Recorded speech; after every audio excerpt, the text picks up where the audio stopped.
held liable for any injury on the property, and that can get costly. So you want to check with your insurance company that covers the property itself to also see what coverage you might have. So find out from the estate sale company if they have workman's comp. Many states do require this, and it's not cheap to obtain, and it just makes it that much better to have someone with workman's comp. But as I said, if the state doesn't require it, then they're not going to probably get it. Does the company have a liability insurance policy? What happens if someone falls while they're visiting the property? Don't make yourself liable. They could slip and fall, and if you don't have an umbrella insurance policy or some kind of special homeowner's coverage, you want to make sure that you're not liable. Then you want to find out, too, does the estate sale company collect the sales tax at the point of sale? All companies have to collect the sales tax. So if the company doesn't collect it, you're liable for paying the tax. Some companies will collect tax on credit card purchases, but not cash. So you want to find out how that's handled, unless it's a legally tax-exempt purchase. Then you want to ask them, does the estate sale company own a store or a location where the items will be sold? So be really careful on this one. I've seen companies price items high at an on-site sale so they wouldn't sell.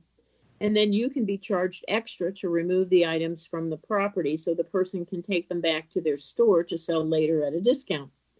They may never conveniently sell, and the person may tell you that they will buy them for pennies on the dollar, and then they'll sell them in their shop and make a nice profit. So be sure you ask for references from other satisfied customers. And you want to see, obviously, you want to see a copy of the contract that you will sign.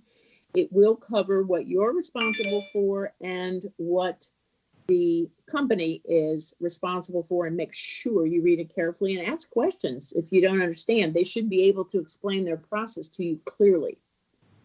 And then what happens after the sale? Most of the time, there are items that didn't sell. Where do they go? Consignment, donation?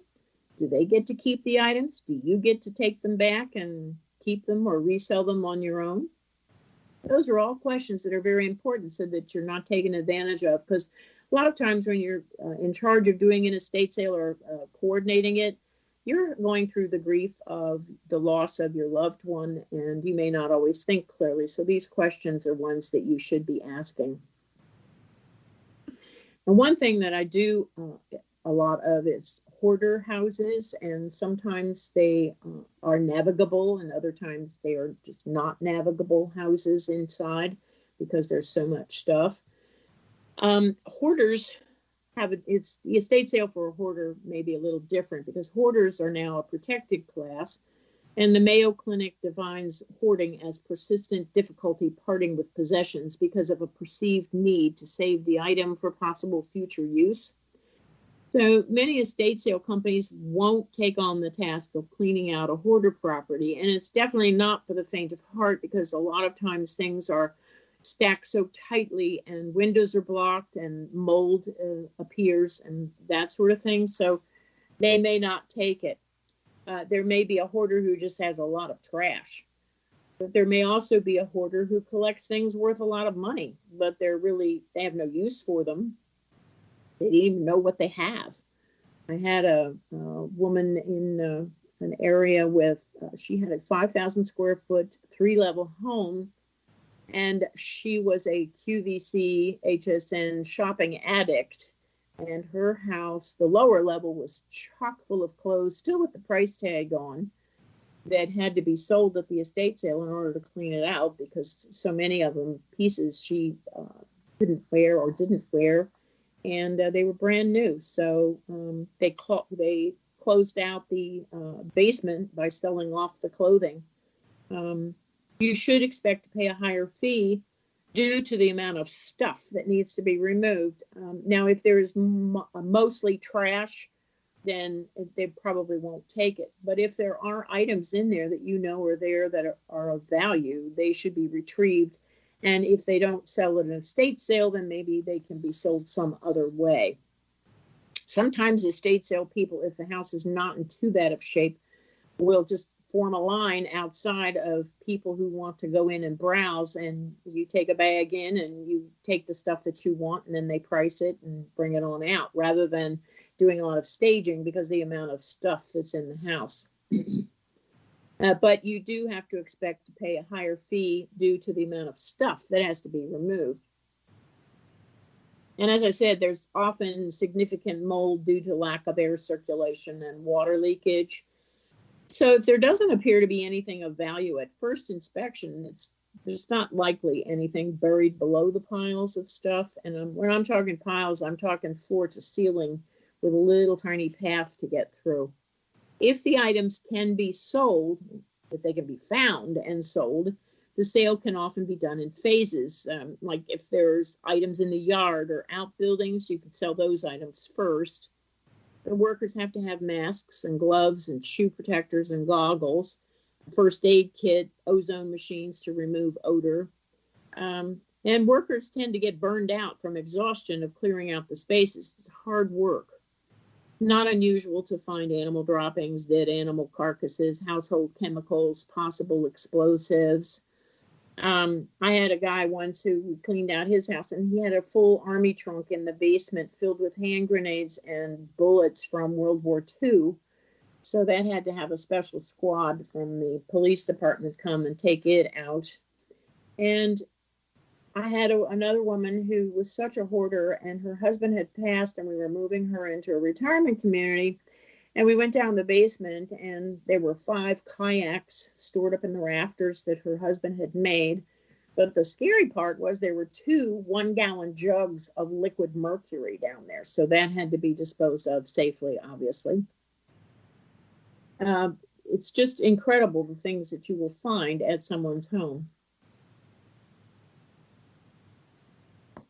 I had a property once that we cleaned out, and they were former secret intelligence people, and they had traveled all over the world. They had no children, but boy, did they have stuff socked away. They literally had jewels, rubies and diamonds and pearls, socked away, hidden in the sock drawer, inside the socks. We shook out old copies of National Geographic and found silver certificates. So be aware of that. I also had a house where we found a diamond ring hidden underneath the dining room rug that was worth more than the value of the house. So it will happen. You just need to make sure you search everywhere. Look up in the rafters for hidden cash. That's another nice hiding place. You may also need to have ozone machines to remove odor, and cleaning the ductwork will be required too.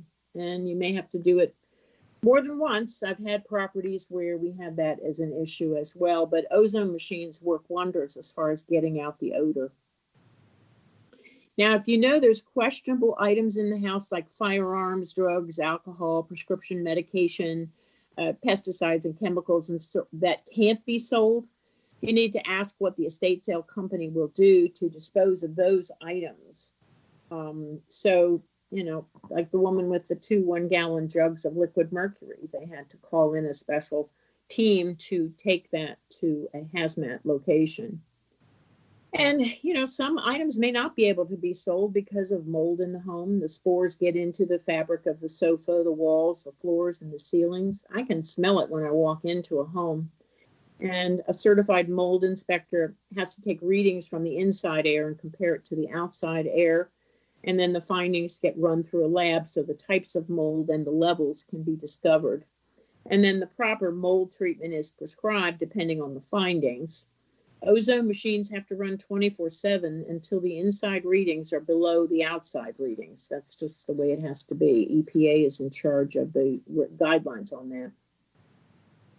But in hoarder homes, lighting may be bad and ventilation may be poor, and there may be pools of water, outdoor water feature swimming pools. You know, it just, mold can get into the ductwork and cause havoc. Another option to consider if you're under a deadline or there's not very much of value would be to hire an estate liquidator. That's somebody who can professionally appraise and price and sell off an estate's entire contents for the most money possible. They can come from all walks of life. They have an interest in artifacts and antiques. They may have worked in the auction market, or they may have been an appraiser. Typical situation could be a senior citizen who's downsizing to assisted living and has to sell the contents.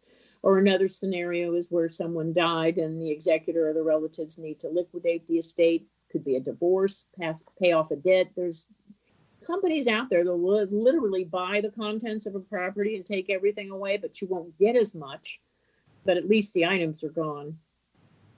So you might want to also consider an auction of more expensive items, such as jewelry, artwork, or furniture. This method allows you to get top dollar for an item rather than haggling over the price like an estate sale.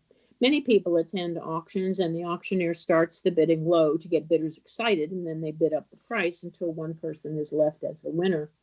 So I just want to wrap up by saying, with all the baby boomers aging, these methods of disposing of items will only grow. Millennials have surpassed the baby boomer population in size, so who knows what they will collect over their lifetime. The main takeaway should be to interview more than one company, hire the one you feel most comfortable with, read the contract carefully, and remove anything and everything the family or friends want, and make sure you read the fine print on the contract, as I've said several times. If you have questions, you can email me at moveorimprovewithdebbie@gmail.com. Thanks for joining me.